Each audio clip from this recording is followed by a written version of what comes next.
39 అంటే సంతానం, 49 అంటే సంతోషం. 39 ఆంధ్రప్రదేశ్ తెలంగాణ. ఈ మధ్య ఏంటి మీకు బెదిరింపు కాల్స్ వచ్చినాయంట? ఈ మధ్య మిమ్మల్ని ఎవరో బెదిరించారు, దానికి కూడా చాలా ఇష్యూస్ వస్తున్నాయి. ఎందుకంటే మీరు మాట్లాడిన ఏదైతే రాధా మనోహర్ ఇష్యూస్ అంటే మీరు బెదిరించారు, ఎవరో ఒక వ్యక్తి మిమ్మల్ని బెదిరించారు. ఎందుకు? అది కూడా ఎందుకంటే రాధా మనోహర్ దాస్ అనే ఒక వ్యక్తి ఎవరైతే ఉన్నారో ఆయన హిందూ సంబంధించినటువంటి ఒక మంచి అద్భుతమైన వ్యక్తి అని అనుకోవాలి. ఎందుకంటే తన మతాన్ని, తన హిందూయిజాన్ని ప్రపంచం మొత్తం కూడా ఎక్కడా కూడా ఎవరు దాన్ని తగ్గకూడదని మేలుకొలిపే ఒక వ్యక్తిగా నేనైతే భావిస్తాను. అది నా అభిప్రాయం. సో ఎస్, ఆయన అన్య మతాలని కానీ అన్య మతస్థుల్ని కానీ తన వ్యంగ్యాస్త్రాలతో కానీ డిఫరెంట్ గా కించపరిచే విధంగా మాట్లాడుతున్నారని చెప్పి మీరు ఒక వీడియో చేస్తే, అవును, దాని తర్వాత హిందూ సమాజంలో ఉన్నటువంటి ఒక కీలక వ్యక్తి మీకు ఫోన్ చేసి కొద్ది గట్టిగా బెదిరించారు. దాంతో మీరు ఇక నేను జీవితంలో ఇంటర్వ్యూలకి వెళ్ళను అని అని మాట్లాడేది. దాని క్లారిటీ ఇవ్వండి అంతే. ఎవరు ఆ వ్యక్తి, ఏం జరిగింది అసలు? First let us come to the Radha Manohar Das. నువ్వు అన్నావు హిందుత్వం కోసం పాటుపడుతున్నాడు, ప్రాణం ఇస్తున్నాడు, పాటుపడడం కాదు, ప్రాణం ఇస్తున్నాడు. ప్రతి ఒక్క మనిషిలోనూ ఒక చైతన్యాన్ని తీసుకొస్తున్నాడు. అబ్బో సూపర్, నిజంగా అద్భుతం. హిందుత్వం కోసం ఆ రకమైనటువంటి ఒక ప్రచారకర్తగా ఉంటున్నాడు, బానే ఉంది. ఇప్పుడు నా స్వవిషయం, నా స్వేచ్ఛా హక్కుని, నా భావ ప్రకటిత హక్కుని ఎవరు తీసుకోలేరు, ఎవరు హరించలేరు. అవునా? నా అభిప్రాయాన్ని నేను చెప్పా. ఇప్పుడు ఆయన రాధా మనోహర్ దాస్ అనబడేటటువంటి హిందూ ప్రచారకర్త, ధర్మ పరిరక్షణకర్త అని ఎన్నో పేర్లు ఉన్నాయి కదా. నువ్వు ఇష్టపడతావు కదా, నేను నిన్ను సూటిగా మాట్లాడుతున్నా. ఇష్టపడడం తప్పు కాదు, గౌరవించడం తప్పు కాదు, కానీ పరమతస్తుల్ని కించపరుస్తూ మాట్లాడడం నాకు నచ్చల. ఇది నా అభిప్రాయం. ఇప్పుడు నీ అభిప్రాయం నువ్వు చెప్పావు, నా అభిప్రాయం నేను చెప్పా. తను అద్భుతమైన జ్ఞాన సంపూర్ణుడు, అద్భుతమైన పట్టున్నవాడు, అద్భుతమైనటువంటి తెలివితేటలు ఉన్నవాడు, హిందూ ధర్మం మీద గట్టి పట్టున్నవాడు, రామాయణం మీద కానీ అన్నిటి పద్యాలు, పాటలు, చాలా అద్భుతమైన నాలెడ్జ్ ఉంది అన్డౌటెడ్లీ. కానీ పరమతస్తుల్ని ఆ రకంగా మాట్లాడటం, ఆ రకంగా కించపరచడం అనేది అరే మనిషిగా నాకు నచ్చలేదయ్యా. అంటే మీరు సెక్యులర్ భావజాలం. ఇప్పుడు నేను మనిషిని, ఇప్పుడు అన్ని కులాలు మావే, అన్ని మతాలు మావే అని కొంతమంది అంటారు. మమ్మల్ని గౌరవిస్తేనే మేం గౌరవిస్తామని కొంతమంది అంటారు. ఎవరి అభిప్రాయం వాళ్ళది ఏం ఉండకూడదా? కదా. కానీ నేనేమంటానంటే, నేను బ్రాహ్మణ్యంలో ఉన్నానని కానీ ఏదో ఎవరెస్ట్ ఎక్కారని వేరే మతస్థులు కులస్తులు కింద ఇలాంటి ఆలోచనే లేదు నాకు. అసలు మా అమ్మ నాకు ఒకటే చెప్పింది, నాన్న నేను ఒక నిండైన మనిషికి జన్మనిచ్చా, ధర్మం తప్పకుండా నువ్వు నీ జీవితాన్ని, ఈ జన్మని పూర్తి చేస్తే చాలు, నాకు అంతకన్నా ఏం అక్కర్లేదు అని చెప్పింది. అంటే దాని అర్థం ఏంటి?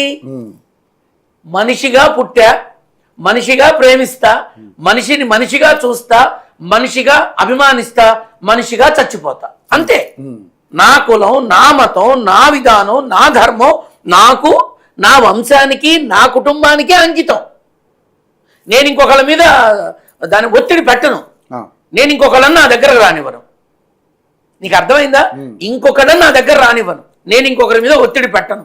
నేను నా ధర్మం, నా ఆచారం, నా మడి, నా విధానం, నేను, నా కుటుంబం, నా వంశం, నా అవతల తరం, నేను నా వాళ్ళకి అరే మనం ఇది, మన ధర్మం ఇది, మనం హైందవులం, మన సాంప్రదాయాలు ఇవి, మన సంస్కారాలు ఇవి అని నేను నా తరానికి చెప్పుకుంటా, నా ధర్మాన్ని నేను కాపాడుకుంటా. ఇది నా బాధ్యత. మీ ధర్మాన్ని మీరు కాపాడుకుంటా. మరి మీ ధర్మానికి విరోధం కలిగించే వాళ్ళ గురించి మీరేం మాట్లాడతారు? Let me complete the point. నేనే ప్రతిదీ అడుగు, ప్రతిదీ చెప్తా. సీతమ్మ కొడుకు నారసింహుడి బిడ్డ ఇక్కడ పొరపాటున కూడా అడుగు వెనక్కి వేసేదే లేదు. ఇప్పుడు రాధా మనోహర్ దాస్ ని నేను అన్న మాటల్ని వ్యతిరేకించా, నాకు ఆ మాటలు నచ్చల. ఆయన అలా మాట్లాడడం నాకు నచ్చల. ఇది నా భావ ప్రకటన. నేను చేయకూడదా? చెప్పు, చేయకూడదా? చెప్పచ్చు. అది నాకు నచ్చల. రాధా మనోహర్ దాస్ మాట్లాడిన మాటలు నచ్చలేదన్నా. రాధా మనోహర్ దాస్ కాదు, ప్రతి వాళ్ళు మిస్అండర్స్టాండింగ్ చేసుకొని, ప్రతి వాళ్ళు నోటికొచ్చినట్టు తిట్టి కామెంట్స్ లో విపరీతమైన ఫాలోయింగ్ మీరు పెంచేశారు. నాకు అనవసరంగా నాకు సింపతిని పెంచేశారు. ఎందుకు? ఏడిచ్చావనా నేను? దేనికి? ఎందుకు? నన్ను అనవసరంగా ఎందుకు ఇలా అంటే నన్ను పొగిడే వాళ్ళు ఎక్కువైపోయారు. ఎందుకు? నాలో తప్పుంటే చెప్పండి, దిద్దుకుంటా. ఇది నా కోరిక. ఓకే, రాధా మనోహర్ దాస్ ఇతర మతస్థుల్ని అలా మాట్లాడడం నాకు నచ్చలా, అంతే. అతని విధానం నచ్చలేదల్లా, అతని పుట్టుక నచ్చలేదల్లా, అతని ధర్మం నచ్చలేదల్లా. ఇతర మతస్థుల్ని కించపరచొద్దు, మన మతాన్ని పూజిద్దాం, పరమతస్థుల్ని గౌరవిద్దాం. ఇంతేగా నేను చెప్పింది. రైట్. ఇప్పుడు నువ్వు అడిగావు, నన్ను బెదిరించారు. ఎవరు బెదిరించారు? అదే చెప్తావు. హమారా ప్రసాద్ అనబడే వ్యక్తి కరుడు గట్టిన హిందుత్వ మతవాది, హిందూవాది. I really appreciate him. ఇప్పుడు నాకు ఒక వీడియో పంపించారు. ఒరే నిన్ను చంపేస్తా, నిన్ను నరికేస్తా, నిన్ను వడ్డేస్తా, 100 మంది మీ ఇంటి మీదకి వచ్చేసి నిన్ను అల్లరి చేసేస్తావు, నిన్ను బతకనిమో డామ్ డూమ్ డిస్క్ అని. ఏం చేయమంట? నువ్వు పంతులువి. నాకు ఇప్పుడు ఆశ్చర్యం ఏంటంటే, అనవసరంగా మీ మాధ్యమం ద్వారా చెప్తున్నా, నాకు హమారా ప్రసాద్ మధ్య గొడవలు పెట్టి చావకండి. నేనైతే భావిస్తున్నా, నేను చూడలా ఇంతవరకు, చూడలా, కలవలా. ఫోన్ మాట్లాడుకోవడం జరిగింది. ఏమని జరిగింది?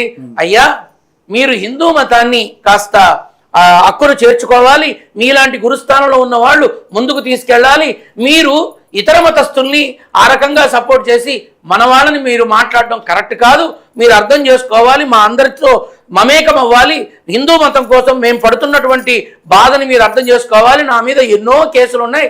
అయినా నాకు నిజంగా ఆ మాట నా మనసుకి హత్తుకుంది. చాలా చక్కగా మాట్లాడాడయ్యా. అంతేకాదు, సీతారాముల కళ్యాణానికి వెళుతున్నా నాన్న, అక్కడ ఒక ప్రత్యేక అతిథిగా యాజ్ఞిక బ్రహ్మగా నేను వెళుతున్నానంటే, అవునా గురుగారు, మా తరపున కూడా నమస్కారాలు అందజేయండి సీతారాముల వారికి అని చెప్పడమే కాకుండా, స్వామివారి తలంబరాలు ప్రసాదం కూడా వచ్చాక, సిటీకి వచ్చాక నేను అందజేస్తాను, అందులో అనుమానం లేదు, ఖచ్చితంగా మీ ఇంటికి నేను వస్తానా, నాకేముంది, నీ తల్లి నా తల్లి కాదా, నా తల్లి నీ తల్లి కాదా, చక్కగా వస్తాను అంటే, మేము దళితుల గారిది గుడ్డు, ఎవరైతే నాకెందుకు, కాసేపు ఒక తల్లి బిడ్డలో అనుకుందాం, అంతే, తప్పేముంది, పూర్తిగా అనుకుందాం. నేను సిద్ధమే, నేను దేనికైనా సిద్ధమే. అసలు అదేంటి అమరా అంటే, మేమిద్దరం బహుశా మమ్మల్ని ఇద్దరిని పక్కన చూస్తే అన్నదమ్ములు అనుకుంటారేమో. ఆయనకి బాల్ హెడ్ ఉంది, నాకు దిక్కు మళ్ళీ క్రాఫ్ ఉంది, అంతే తేడా. మొత్తం అంతే ఉంటాం, మొత్తం అలానే ఉంటాం. ఎందుకు మా మధ్య ఈ కొంతమంది ఇగో అమారా, నాకెవరో ఒక స్క్రీన్ షాట్ తీసి పంపించారు. అమారా ప్రసాద్ అన్న రాఘవ శర్మ ముడ్డిలో గుచ్చాడు, రాఘవ శర్మకి దించాడు. ఏమిటిది? ఎంత బంగారం లాంటి మనిషి అయ్యా అమారా ప్రసాద్. ఎందుకయ్యా దిక్కుమాల ఫోన్ ఎడిటింగ్లు అన్నీ చేసి పెట్టి? ఇంకొక మాట, ఆ వ్యక్తి నాతో మాట్లాడుతున్నప్పుడు నేను సేవలో ఉన్నా. సేవ అంటే నన్ను కలవడానికి వచ్చిన వాళ్ళతో మాట్లాడుతున్నా. ప్రముఖులంతా ఉన్నారు నా చుట్టూతా, ప్రముఖులంతా ఉన్నారు. హమారా ప్రసాద్ అనబడేటటువంటి ఆ యొక్క హైందవ ప్రేమికుడు, హైందవవాది, హైందవ సాంప్రదాయకుడు, హైందవ రక్షకుడు మాట్లాడుతున్నప్పుడు అందరూ ఉన్నారు. మళ్ళీ ఇదేమో భయపడి మాట్లాడుతున్నారు. గడిది గుడ్డు, నేను భయపడాల్సిన అవసరం ఉంది? తుపుక్కుమనిపోయే ప్రాణం. నాకు దేని మీద ఆశ లేదు, తీపి లేదు. ఇది నారసింహుడి బిడ్డ. చచ్చిపోయాను అనుకో, అబ్బా నేను మా అమ్మ దగ్గరికి వెళ్ళిపోయానని ఆనందంగా ఉంటా, నా నాన్నలో కలిసిపోయానని ఆనందంగా ఉంటా. చావు రావాల్సిన టైంకి వస్తుంది. ఎవడు చంపక్కర్లా, ఎవడు నన్ను చంపాలని అనుకోవక్కర్లా. నా టైంకి నా చావు వస్తుంది. దా టైం అయిపోయింది, కమాన్ తీసుకెళ్ళిపోతుంది, అంతేనా? ఇప్పుడు ఆ మనిషి నాతో మాట్లాడినప్పుడు చాలా మంది ఉన్నారు. ఓకే, బంగారం లాంటి మనిషి.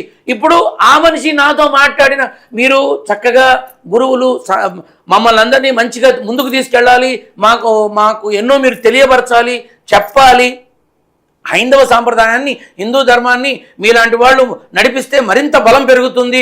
ఇతర మతస్థులు మన దేవుళ్ళని నానా మాటలు మాట్లాడుతున్నారు, అది నా మనసుకు చాలా కష్టంగా ఉంటుంది, మీరు కూడా మాతో కలవాలి అని ఎంతో ఆప్యాయంగా, సహృదయంతో, సోదర భావంతో ఎంతో ఆప్యాయంగా పలకరించిన వ్యక్తి అమారా ప్రసాద్. నేను ధర్మం తప్పి స్వార్థం కోసం, డబ్బు కోసం నా ఆలోచన, నా క్యారెక్టర్ ఏనాడైతే మారి చచ్చిపోతుందో ఆ రోజు ఇక నేను ఛానల్స్ లో అడుగు పెట్టను అన్నా.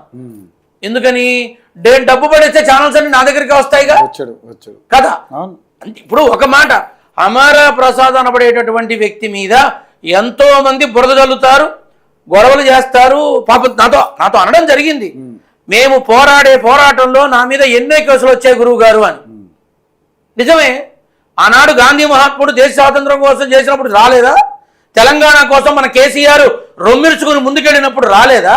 ఎంతో మంది కేసులైనాయి. ఇప్పుడు హైందవ సాంప్రదాయం కోసం యుద్ధం చేసే వాళ్ళ మీద కూడా కేసులు పెడతారు. కానీ ఏదో ఒకరోజు గెలుస్తారుగా, ఆ ఆలోచనతో ఉంటా తప్ప ఇప్పుడు ఆ హమారా మనస్ఫూర్తిగా ఆయన పిలవాలే కానీ తన ఇంటికి వెళ్ళి తన పక్కన కూర్చొని తన తల్లి చేత్తో తన భార్య చేత్తో నా చెల్లెలుగా అనుకొని నేను భోజనం చేయడానికైనా సిద్ధమే.